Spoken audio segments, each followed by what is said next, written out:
everyone. Welcome to Local Guides Kitchen. Thank you so much for tuning in to the very, very first episode of this live stream. It's going to be crazy. It's going to be epic as usual. And my mind is just completely blown at the moment. So I've got notes written out and hopefully I'll be able to refer to them in case my mind goes blank. But again, a very warm welcome. Thank you for joining us for Local Guides Kitchen. Just want to say what Local Guides Kitchen is all about. If you haven't watched the introduction video, Local Guides Kitchen is a very simple concept. I'm taking the best of the Local Guides Connect experience and putting it into a cooking show format. So basically, I'm looking for recipes on Local Guides Connect and then somehow transferring it into here and inviting the author of the post to come join me on a live stream where we can talk about the dish and also talk about the Local Guides program. I completely forgot to introduce myself. So my name is Adrian. I'm super thrilled to have you here. I'm a level 8 local guide. I'm currently based in Manchester, UK. And today I've got my Local Guide Summit shirt from 2016. I thought I would do a throwback to the yesteryears, the good old times when traveling was allowed and you could go around and enjoy the many local businesses. So this is what we were wearing back then. The lanyard, the shirt, and not the glasses. The glasses from another year. But just some disclaimers before we continue on. This is an unofficial channel, so I'm not affiliated to Google. I do not work for Google, and I'm basically just another local guide, just like all of you here, and just enjoying my time as a local guide.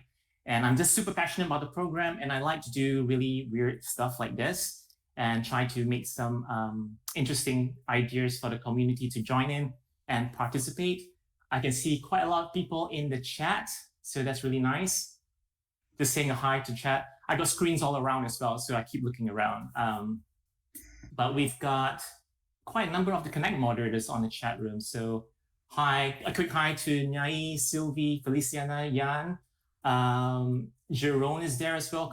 Martin Copenhagen is there. Raphael as well. So thank you so much for tuning in. If you haven't done so already, do like and subscribe to the channel. Every like is a good positive note for me, so it keeps me motivated to do more. And also, this is a limited series, so there's more episodes coming up in the following weekends and up to somewhere mid-April. And that's where I kind of need to shift focus and figuring out whether I'm going back to Malaysia or not. So we'll see what happens. Okay, so without much further ado, I'm going to try to keep this short and sweet. It's going to be quite challenging for me because I'm not that kind of person. I do ramble quite a bit. But before we go on, let's just introduce my mystery guest for today's episode. Hi, Peter. Hello. Welcome to Local Guides Kitchen. If you don't mind to introduce yourself. Yeah, I'm Peter. I'm a local guide level 7. I live about 30 miles, that's about 40 kilometres north of Manchester. And I've been in the local guides for about 3 years, maybe. And that's me.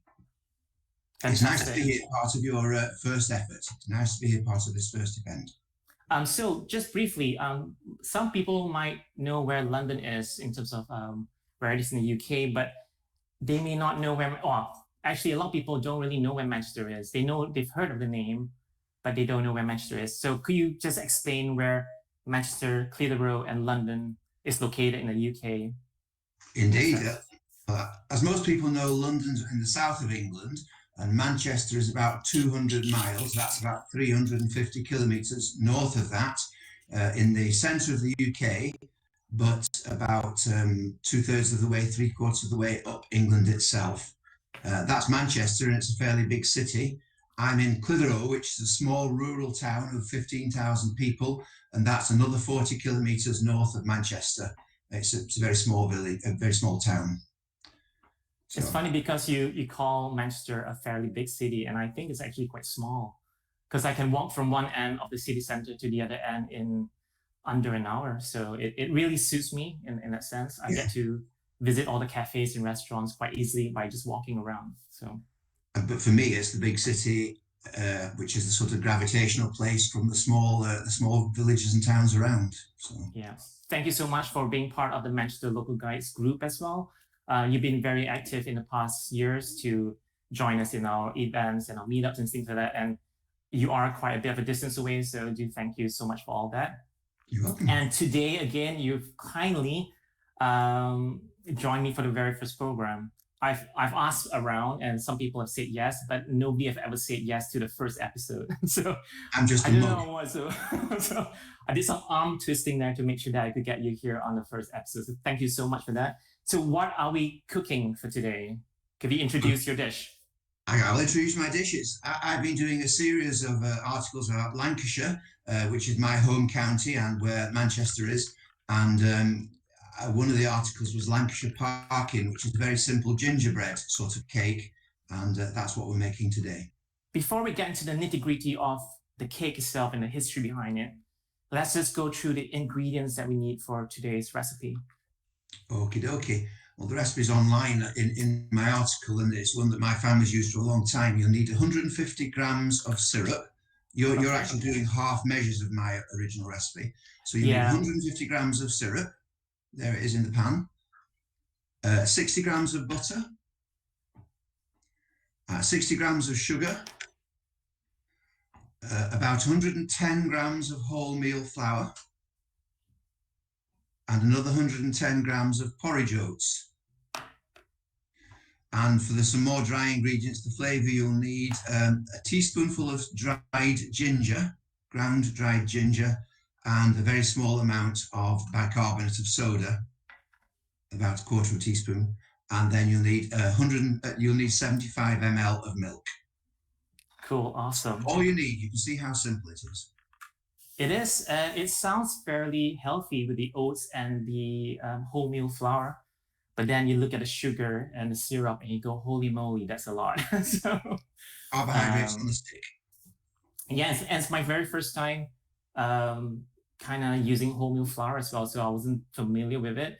It looked very lumpy because it's like bits of wholemeal. It's the husk and the outside of the grain. It's just the grain is broken up. It's not refined. Right, okay. And also just a quick mention as well. I don't normally cook.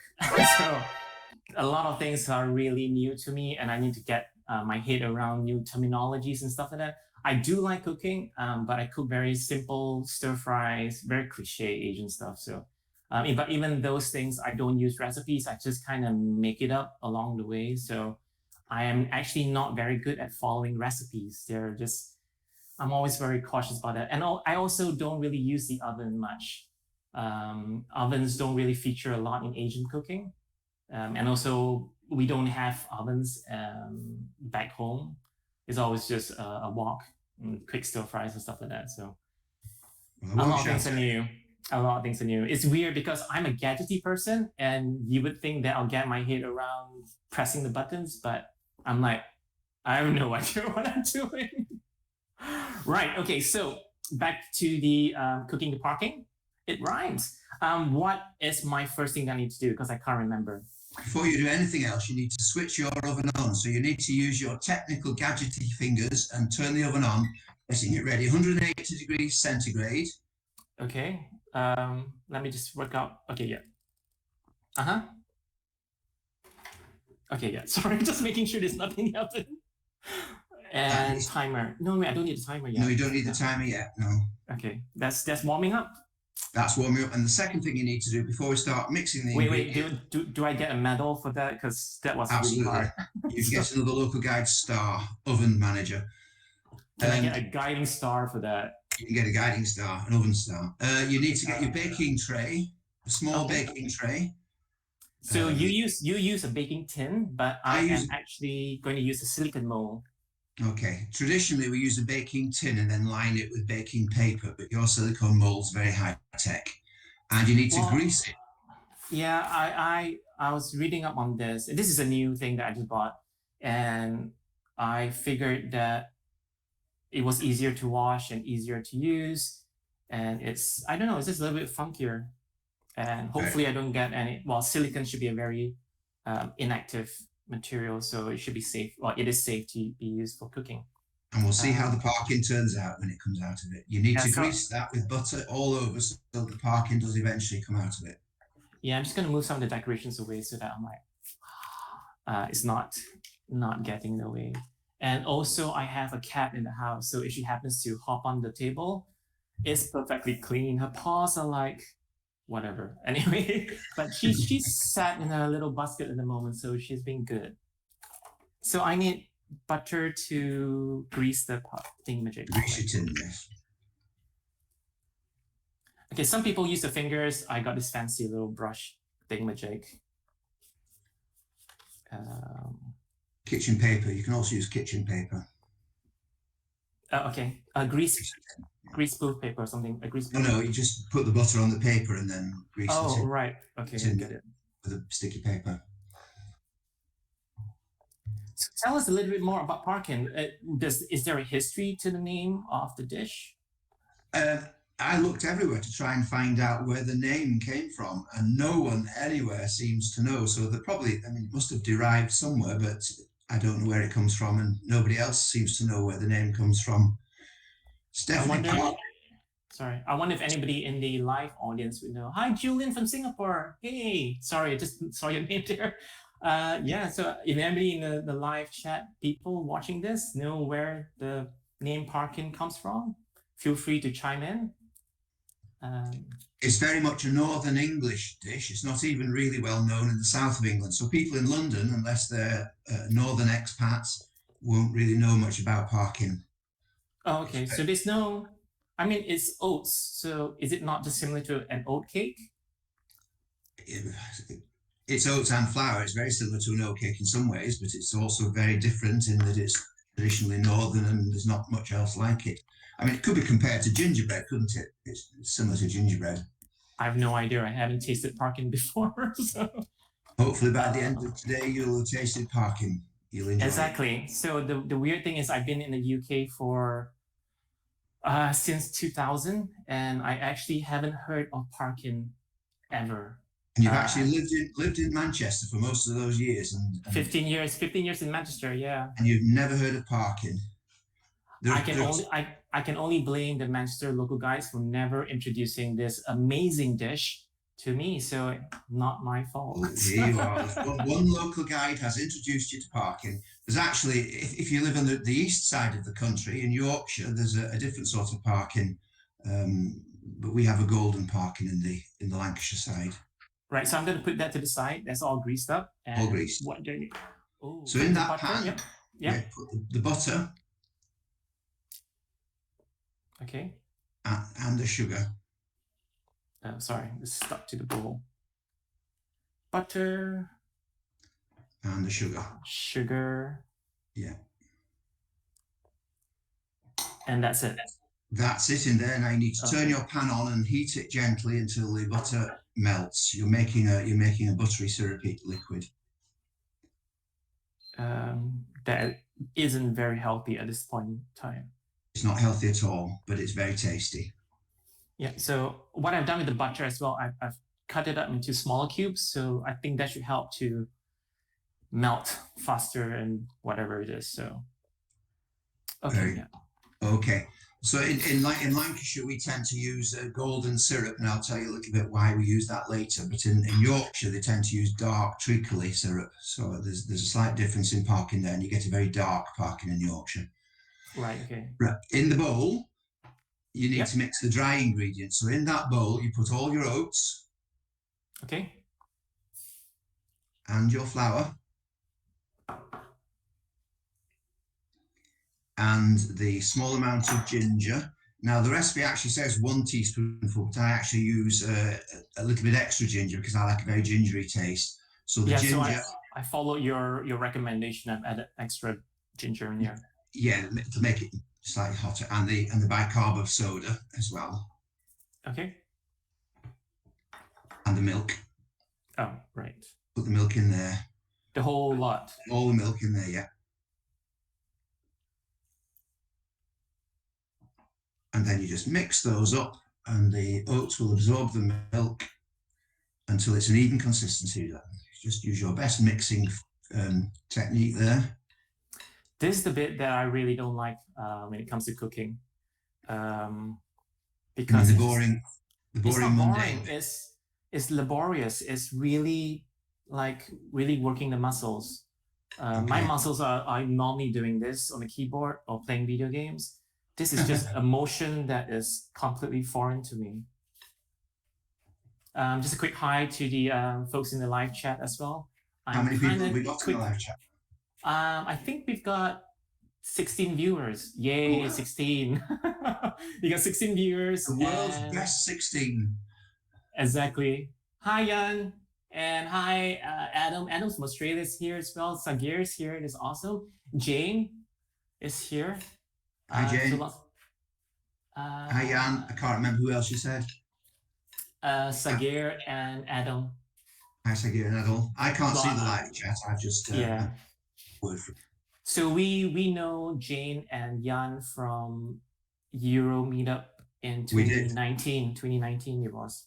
Yeah. So this was before pandemic happened, and Jan organized a European-wide meetup in Belgium, where he's from, and it was an amazing trip. It was a wonderful weekend. Yeah, we had myself and Peter was there, and then we had two local guides from London, Irina and Faz, who joined us, and we had Jan from Belgium. We had trying to remember all the names now. We had Tom. Jane was there, and Irina, and I've forgotten as well. It's hard to remember 2 years ago, especially when you're my age. It is, but we had a really great time, and Jan showed us around all the amazing places. So it's really, really good. And I think I fell in love with Belgium cherry beer. Anyway, is that enough? Pretty much, that'll do. And what's the pan doing? I don't know. It's not doing much. Sorry. Have you turned the heat on? I have. I don't think it's high enough. I'm just worried that it might burn the sugar. So it won't burn. If you keep stirring it, it won't burn, and you only need to keep it going until the butter's melted. Yeah, but I can't do two things at the same time. Stop with the oats now and just do the sugar and the butter. I'm just going to squash the oats just a little bit more, but I think it is as good as it can be. So it kind of looks lumpy. I don't know which camera I'm pointing it to. Yeah. Producer, where are you? But yeah, okay. So that's done. And I can just focus on the, whatever you call it, the pan. So yeah, it's taking a while to melt. I've increased the heat on it, and I'm just going to give it a good stir. So is there any more interesting factoids about your dish? I can tell you why the dish is as simple as it is. It's because Lancashire and Manchester have an industrial heritage, and was in days gone by was one of the more impoverished areas of the UK. And sorry, I don't know. It was one of the more impoverished areas of the UK, and in days gone by, oats and wholemeal flour were the cheapest alternatives. They didn't grow wheat in the north, but they could grow oats, so they were readily available. And wholemeal flour now it's more expensive, it's fancier, but in those days it was a lot cheaper and more readily available. So that's the dry ingredients. And you're making a lot of noise with that stirring. I'm sorry, I was trying to stir gently and quietly. And then the sugar ingredients, Liverpool, which is the other big city in Lancashire.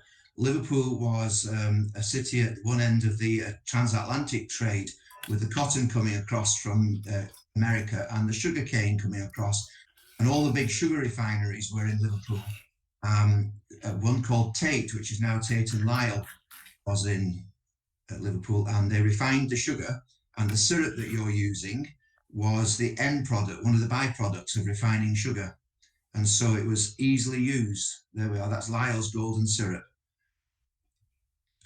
Yeah, this is the bottle version that I have. You've got the tin version?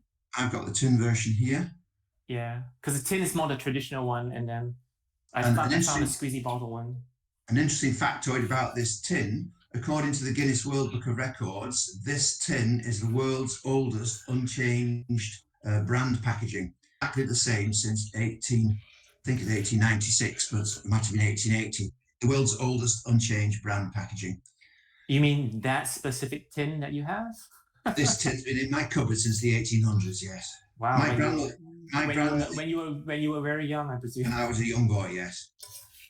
My grandmother used to use exactly the same sort of tin to make this Parkin for us. Right. Okay. She was born in the 1800s. So Wow. I'm Okay. old. I am old enough to have a grandma born in the 1800s. Wow. Um. So yeah, it was made with readily available local ingredients, Okay. and it's I very think simple. it's. I think it's there. I don't know whether you can see this. Wait. Let me just switch to. Is it pourable? That's the question. I don't know. Sorry. It's like. Yes, that's fine. Okay. It looks fine to me. So Yeah, it doesn't need to be hot. It just needs to be melted. it So just go looks for like that. caramel to me. Let me just turn it off. Sorry. I think Okay. basically it's the same basis as caramel. I think. Okay. So now the next job is to pour that panful into the oats. Okay. Sure. Yeah, And you were telling me that this is mainly eaten in wintertime, or is it just all times? it can be eaten all the time, but traditionally Parkin was eaten around November the 5th, which is one of our national days. November the 5th is when we have our fireworks and our bonfires, remembering an event in British history in the 1600s. And Parkin is traditionally eaten around November and through the winter. But lots of people eat it most times of the year. I love how you guys celebrate Guy Fawkes Night. It's um, like uprising against the government, and you guys celebrate that. I'm like, okay, strange thing to celebrate, but yeah. No, we don't. We celebrate the fact that the uprising against the government was spoiled. It's celebrating the fact that it was stopped. Okay, fair enough. Okay, I think I've got all the Excellent. sugary sweetness into there. And now you just need to mix that and mix that and mix that. And this is one of the bits you said you hate until it's all consistent all the way through. This is where I need an assistant. Come on, cat. Earn your chops. Keep mixing it till it's golden all the way through. Okay. That's the worst bit of it over. Okay, so whilst I'm doing this, I've got a few questions for you actually about the Local Guides program. Just referring to my long list of notes here. So, right. So, in your own words, how would you describe the Local Guides program? Because I get asked about that all the time. Like, what is this crazy thing that you're involved in and so actively in, and just consuming your life completely? It's like, and I have to explain it all. And I'm just curious to know how you would explain the Local Guides program to someone who's never heard of it before. It's all centered around Google Maps for me originally, and I've been very interested in maps for a long time in my life, and I connected with maps, and local guides are for me originally a group of people who help to edit maps, help to add to maps, help to increase the value of maps, and there's an online community of people that do that. So I've joined that online community and found that it's a whole load more. It's people who have shared interests. It's people who have interests wider than their own locality. People that meet together virtually many times across the year, and also meet together in real life. And that's been a great value for me as well. And there's a channel where you can connect with people by talking with people. You read articles. You can contribute articles. You can chat with people. It's a brilliant venture, really. Cool.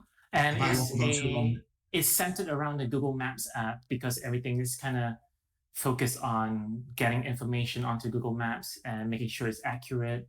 And we contribute by writing reviews, we upload photos, we check the business listings whether information is correct and stuff like that. And then obviously there's the community aspect of that, which is the Local Guides Connect, the online forum. So that one's the official online forum that's run by Google. And slight disclaimer as well, I am a Connect moderator there, so I help to moderate the stuff there. Although I don't really do a lot of moderating, I do more content creation, which is kind of the stuff that I like. But yes, and you are a level 7. I am level 7. Yes, I had a look at your Google Maps profile, and you had about 770 photos uploaded and 130 reviews written. So you're biased towards photos, or would you say what's your favorite contribution type on Google Maps? Well, the photos and the reviews in my mind are connected. I like, me and my family like going for coffees and teas and cakes and meals, and I tend to do reviews of the places that we visit, mainly eating and drinking places, and reviews and photographs. So they're very much connected. That's probably my biggest activity. And I've also just discovered during lockdown, when that's not been quite as possible, because in the UK, many eating establishments are shut by law. I've discovered that a new venture is adding places on maps that haven't been, adding roads and new builds and things like that. That's a new venture for me. Yeah. I know people are, because all they can do in this point in time is they can go out for walks, but you can, I mean, like the cafes and restaurants are operational in the sense that you can buy takeaways, so takeaway coffee and takeaway cakes and stuff like that, or food, but you cannot dine in. No. I don't think you can dine out at the moment, as in like dine outside at the moment. It's not at that point yet. So I know a lot of people who are actually taking walks out and taking photos of shop fronts and just adding them to Google Maps. And it's one of the things where if you go on to Google Maps and you're looking for a particular shop and there's already a picture of the shop there, you think, why would I want to add another one there? Well, it comes in really handy because your addition to Google Maps is basically the latest addition to the system. So any up-to-date information is always useful to have, especially if the storefront changes or looks different or the surroundings look different. It's easy for people to identify the shops. And sorry, I'm just rambling on here, but one of the big things that's happening in the local guides community, especially starting from last year onwards due to the pandemic, is that there's a big drive and push to help and support local businesses. So a lot of us are trying to make sure that we can help drive as much traffic to local businesses by making sure their opening times are accurate. A lot of businesses are changing their opening times. So I've been to a local cafe here called Pot Kettle Black. And unfortunately on maps, it wasn't the correct times. It's only open from Thursday to Sunday at the moment. And I saw the notice for it when I was there and took a picture of it and uploaded it and also edited the times.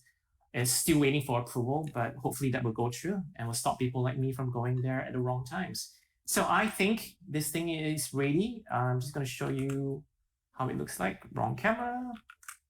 There you go. I think that's all as golden brown as it can be. That's as golden brown as it's going to get. It looks great. Yeah, it looks like what my cat puts out at the end I don't think you need to go. Sorry. So your next job is to pour that into your baking tin. Oh, it doesn't go into the kitchen liter? No, not at all. I'm just kidding for all the northerners out there. It looks absolutely scrumptious. Yeah, okay. I'm sure it tastes good. I can smell the syrup and the sugar that's in it. So wait, what am I? Oh yeah, putting it in here. See, I've been doing the same. Whilst you're pouring it into the baking tin, I've been doing the same. I've been going around cafes and restaurants that are doing takeaways, because like you say, they're not, in my area of Lancashire, they're not at all opened except for carry out. And I've been taking pictures of, they've often revised their menus. So I've been taking pictures of revised menus and putting those on reviews I've previously done, but updating the reviews I've previously done, and also looking at their COVID security, how secure, be careful, how secure the places feel, whether there's sanitizer available, whether they practice social distancing, or whether there's only one person allowed in the premises at a time, that sort of thing. So I've been updating my reviews to do those. Right, okay. The thing that I am always trying to balance, obviously, is that eating out, although it's supporting local businesses and all that, it's also expensive. So I try to balance between buying stuff to cook at home. Oh, sugars, I keep dropping stuff, which is what I'm doing. Yeah. And obviously, every so often, just treating myself to a takeout. Obviously, I've got lots of health and safety irregularities in my kitchen environment. So But yeah, it's fine. I'm the only one gonna eat this, I think. You're doing a good job of doing that bricklaying. I'm really slow. Sorry, I'm just trying to scoop everything out first. So I wonder how everybody's doing in the chat.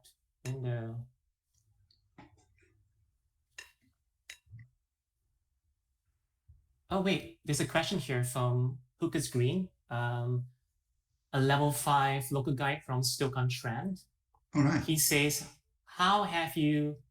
Oh, I think that's referring to me. He said, "How have you never seen Parkin when you spend 75% of your time in pastry shops?" Good question. Because when I go to pastry shops, let me show you what I have here. I got two actually. When I go to pastry shops, I'm always buying stuff like panel raisin, panel chocolate, croissants and stuff like that. This one is let me just switch cameras again to, I think it's 4. Yeah. So this is a cheesecake that I got yesterday. It's a lovely vanilla cheesecake, and I think this one is a chocolate cheesecake. I don't know why we're talking about food all of a sudden. See, right? That's a chocolate blackberry, I presume. Yeah. Cheesecake. So I'm saving that up for later. But yeah, sorry, let's just do it that way. But that's from a Polish restaurant called Platzki. It's on Deansgate. They recently moved out from the upper story to lower level, so they're on the main road at the moment. I think they just moved there, like they opened like 2 weeks ago, something like that. Not a good time to move when you're in the middle of a lockdown. Yes, well, their previous place wasn't in a very obvious location, so their footfall was pretty poor, I would think, unless you know the place. And they actually have really, really good reviews for their food. So I'm happy that they're now on the main street and much more obvious. Anyway, I was there. I had a look at the cakes and they were lovely. I was actually looking for the apple crumble, which they made, and that was amazing. Well, somebody from Stoke-on-Trent obviously knows that parking is an essential in the north. That's nice to hear. Well, at least it's like there's 2 people now that I know of Parkin. Let's see if there's any more questions in here.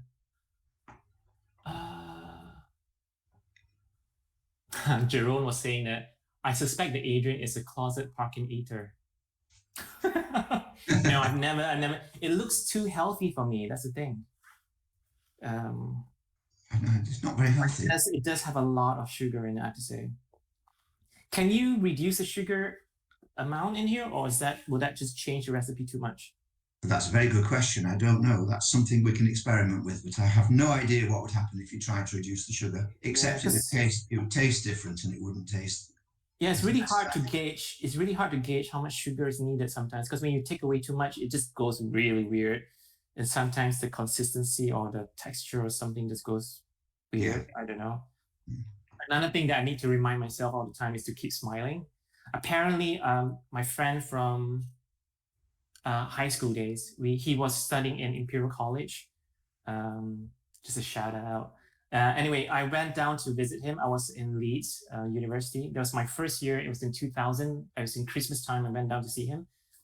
And he said to me that, Adrian, you should smile more. And I go like, why? And he goes like, you look like you're about to kill someone. And I'm like, anyway, I have, I can't say the word because we are a family-friendly channel here, but I have a resting face that looks really evil and mean. But I'm actually such a sweet person, really. But yeah, apparently I do look like I'm annoyed and frustrated and cheesed off all the time if I don't smile. So there you go, big smile. Oh, I see Christoph from Belgium. He was hi, Christoph is there. Yeah, hi, Christoph. And just having a look. Okay, I don't think there's any questions at the moment. Okay. Isha is in London, I think, if I'm not mistaken. She says the pastries look so amazing. That's fantastic. Unfortunately, we're not making that today. We're making Parkin. It would be interesting to know if people from other areas of the UK or other parts of the world have similar recipes to this. That would be a good thing to find out. Yeah, as you say, it's like a gingerbread thing. So that's ready. It's all leveled out. So you just put that in the oven now. Yep. And this is where you get to use your technology. You put your technology on for. What was the times again? Well, the recipe actually says 50 minutes, but I always find that that's too long. So I put about 40 minutes and I check it at 30. Okay, it's going on for 40 minutes. So for the live audience, wherever you are, it goes in for 40 minutes. Obviously, it's a little bit long for a live stream because I'm such a boring person and I do not know whether Peter can entertain the crowd for 40 minutes. So what I've done, I did a little bit of a cheat. We made this yesterday on a dry run so that I can have a batch ready to show you. I just need to remember where I put it. Sorry. Yeah, there it is. As they say in that, I don't know what show it is, some British show. Here's one I made earlier. Blue Peter. Blue Peter. Blue Peter is a program for children that went on for, still going on. It's been going for as long as I've been alive, so 60 years. It has risen slightly, but it goes into this nice golden brown, a very healthy cat poo look. So descriptive. I am selling this, Parkin. I'm selling it like hotcakes, except that this one's no longer hot. I used to eat Parkin with my family. My grandmother used to make delicious Parkin, and we used to have it for supper. We used to have Parkin sliced into small squares with butter and eat it like a loaf. My grandmother used to give me a glass of milk at night with it. It was supper with my grandmother. It doesn't feel like a loaf though. It's very hard and solid. So Parkin's a great. One of the things that's wonderful about it is it comes out quite firm like a loaf, but over the next 2 days, I think it's called hygroscopic. It will attract water, it will soften off and moisten, and it becomes quite sticky and lovely. Okay, so it looks like it's stuck to the silicone mold a little bit. Sorry. This is where we see where the silicone molds are better than baking. Oh. Probably not at this stage because I can feel that it's stuck in. I think I should have. Oh, that's what it is. I need to let it cool slightly and then I need to take it out from the mold immediately. Otherwise, it will not let it go cold, but yes. Yeah, otherwise it will just get stuck to the thingy-majig. Can you flex? I can lift it up, but it's just that I think bits of it is kind of stuck to the bottom. Anyway. Oh, that's great. Oh, this is not easy. This is how not. Oh yeah, this is not how to do it. I didn't want to turn it upside down because the this is not how to make it. There you go. I got some bits stuck in there. I think it would have come off nice better if it was still warm. I lift it out on the paper from the tray. See, normally when my cat poo, it doesn't have this regular shape to it. Cat poo alone. I know. Okay, I'm gonna lay off that joke. Leave the cat poo metaphor away. Turn it over right side up now. Okay. It is quite solid, and if I hide it, it looks wonderful. It looks perfect right now. And then the next thing to do is to slice it into eatable sizes. It's really hard. Right. It shouldn't be inside. It should be crusty on the outside and quite soft on the inside. It is. It's crumbly on the inside, but it's also quite like cardboard hardness to it. I don't know. I'm not sure whether I made this right. So I think you followed the recipe right. I did. Oh, I think so. So I'm going to do two things. I'm going to try it with butter, as you said, and I'm also going to try it with the custard. Yeah, lots of British people eat Parkin or ginger sponge cake with custard as a dessert. Custard is like a yellow vanilla and egg sauce, warmed. And I actually don't like to warm up my custard to add to because you're just whatever it is. I like cold desserts, so I always have my custard cold. And if I can have my cake cold, why not? Well, no, warm cakes are nice to have. So I'm gonna have my first one to. I'm just wondering whether I need a dipping bowl for this. Okay, so I got some for. Ooh, this custard looks amazing. This is a vanilla custard thing. I'm just gonna put a blob in. Oops. I would normally put the Parkin in the bowl and pour the warm custard over it so it softens the Parkin. Okay. I was just gonna dip it in, you see. You're definitely not a health and safety conscious cook. Look, I got my chef's hat on, chef badge. Why are you wearing that particular chef's hat?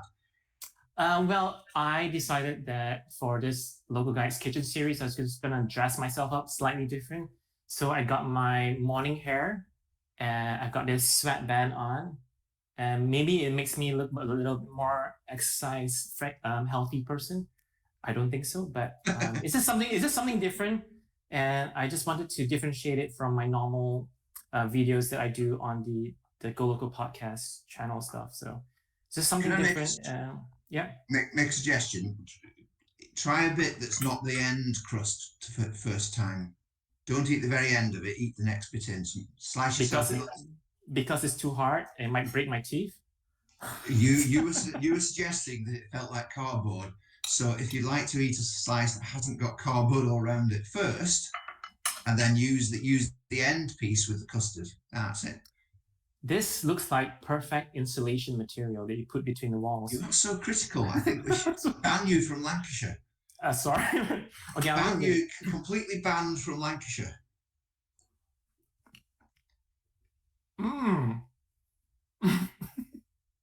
Said he, not enjoying it, but trying to put on an enjoying face. It tastes nice. Good. It tastes like eating oats. There's a lot of oats in here. There are a lot of oats in it. It's not haute cuisine. It's not wonderful. Yeah, but you described it like a gingerbread sponge thing, and I thought it'd be softer. I thought it'd be more cake to it. Mm-hmm. But there's a lot of oats in here, and it's chewy. Oats are chewy, and it's like, no wonder you're losing calories eating this. You're just exercising so much while eating this. So I tried the one that's the plain one. It tastes really good. I definitely agree to having the extra ginger added to it. It makes it really nice, especially if you like ginger. That's just nice. I'm gonna try it with the butter. So this is a slightly salted butter, so it's got some saltiness to it.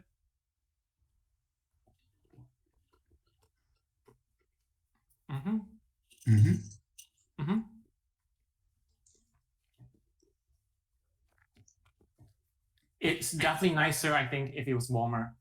Yes. Or if you leave it a couple of days, it will go softer, and then you eat it softer. Oh yeah, because you said it absorbs moisture and so that. Absorbs moisture. So I can't just chuck it in the oven and get it warmed up that way, or would it just dry out even more? That's a good question. I don't know the answer to that. It might end up being a biscuit. If you put things, that's where the word biscuit comes from, isn't it? Twice cooked. So if you put it in the oven. This is a cooking show where you may not get all your answers, all your questions answered. Well, I've never tried rewarming it. The only way we warm it is putting warm custard on it, and that makes it go soft. Yeah, I don't like warm custard, so I'm going to try it with the cold custard at the moment. So I'm just going to dip it in. It's almost like tortilla chips in guacamole.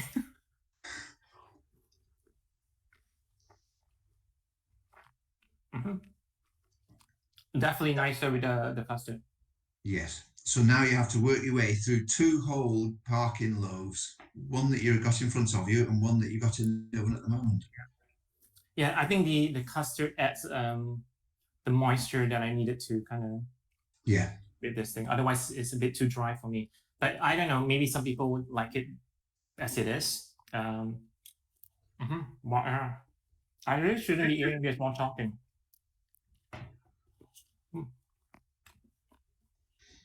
Now I'm stuck here. I can't say anything.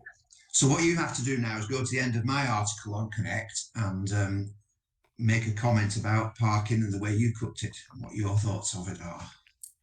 Yeah, definitely. I would say that it's a very, very easy, especially the way I look at it is that if Adrian can make this, then anybody can make it. It is that simple, except that probably you may want to use a proper grease-proof paper thing whatever it is, but baking paper, or take it out while it's still warm so that it doesn't stick to the bottom like that. But it is lovely. It is actually healthier than I thought because there's a lot of oats in here. There are lots of oats, and wholemeal flour is much healthier than refined flour. They used to use wholemeal flour because that was the much more available, and refined flour was much more expensive. And if you ever feel like you need to strengthen your jaw and have that better chiseled jawline, this can really exercise those muscles. You are critical. No, it is nice. Thank you so much for sharing this recipe on Local Guides Connect, and also being on here on Local Guides Kitchen. It is lovely to have you and to see you again. It's nice been, to be here. What, a year? Probably, yeah. The last time I saw you in real life was July last year when we had the 4th of July meetup in Heaton Park when you left for Malaysia. Yes, I forgot that was in July. I thought it was earlier than that. So yeah, it's fantastic to have you here. I hope the audience, the people watching this, whether it's live stream or watching the recorded version of this, I hope you enjoy this. I think someone in the live chat called it the faulty towers. It's like anything that you can do wrong, you probably will see it happen here on Local Guides Kitchen. Again, I'm not a professional cook. I know very little about cooking, but I do enjoy eating, and I'm bringing on board local guides to join me here on this series, this limited series, and they will be sharing their recipes with me, and I'll be trying my best to make them. So the next one that's coming up is next weekend on the Sunday, the 14th of March. It is happening at 1 a.m. in UK time. It is really early because my guest happens to be somewhere further away in the world. I'm not going to say who and where it is. But again, I'm going to try to vary the times for all the various episodes because I want to make sure that people from other parts of the world can also join in and watch this. So I think like in New York and San Francisco, it's like really early. It's like in the morning right now, so they can't watch this. So I'm just trying to vary the series a little bit from time to time, make sure that anybody else can watch it. So next episode, Sunday 14, 1 a.m. UK time. So make a note of that. And again, I'll put the live stream thingy-majig. I'll set it up online. You just need to go to there. And again, you can find it on my channel. And then just do a set reminder so that you'll be notified when it's about to start. And also, I made a note here that if you want to participate, I'm still looking for either 2 to 3 more slots are available. And I am looking for participants to take part in this Local Guides Kitchen. And all you need to do, obviously, if you just need to go to localguideskitchen.com, sign up if you're not a member already, and you just need to write a recipe that is simple. Simple in the sense that it takes less than 30 minutes to make, and it uses ingredients that are easily available for me to find here in Manchester. And then just post it under the food and drinks category and add the hashtag Local Guides Kitchen to it, and also tag me with my username, which is @AdrianLunsong. And then I will find your post, and if it matches what I'm looking for, I might invite you on here and you may see yourself on the live stream. So it'll be fantastic. I already have seen a few recipes out there, so I'm really looking forward to see what the community will come up with. And again, I'm trying to look for variations of dishes. So there won't be a Parkin version 2. This is the one and only video about Parkin. And yeah, so if you want to know more about the Local Guides program, you can go on to g.co/local guides. That is the official website, and it gives you all the information about what the program is all about and how you can sign up for it. And if you want to go to the online community forum, that's at localguidesconnect.com. And all the links to the recipe, to Peter's post, and to everything else that we talked about, I'm going to try to add it into the video description at the end of the live stream in a couple of days. I'm just going to, once this is over, I'm going to have a cup of coffee, which is already waiting for me. I'm going to have more Parkin, and I'm just going to chill the hell out because I was so stressed trying to prepare myself for this. It's going really nicely. I hope the viewers on the live chat enjoying this as well. Thank you so much for tuning in. And yes, I can see a lot of comments there. I can't read everything because the screen is kind of far away and my eyesight are not that great. I probably need to have a recipe that includes carrots next time. But thank you so much for tuning in, everybody. In case I missed any questions, I'm sorry about that. I'll try to look back through the chat and see if I can answer them in retrospect. So I don't know if you got any words to say. A shout out to anybody. Peter? Yeah, just to everybody, not to anybody in particular, but it's great to be here. And thank you very much for allowing part of your first effort in the Local Guides Kitchen. It's been great to be here. Again, thank you so much, guys. And I catch you later. I'll see you on Local Guides Connect, and I'll see you next weekend as well. So thank you so much. And I'm just going to figure out how to turn this thing off. Don't forget to take your Parkin out of the cooker. Oh, yes. It's 20 minutes more to go, so that's fine. Yeah, so I just need to figure out how to end the stream. We'll pretend there's like a closing segment here, and it's music, and I'm dancing. Yes, I'm dancing to no music, and smiling, and not having that. I'm gonna kill someone's face. Okay, so cool. Thank you so much again. I'm gonna take out all my Local Guides gear, and I'll see you when I see you. Bye. Bye. Thank you. Bye, everybody at the live chat.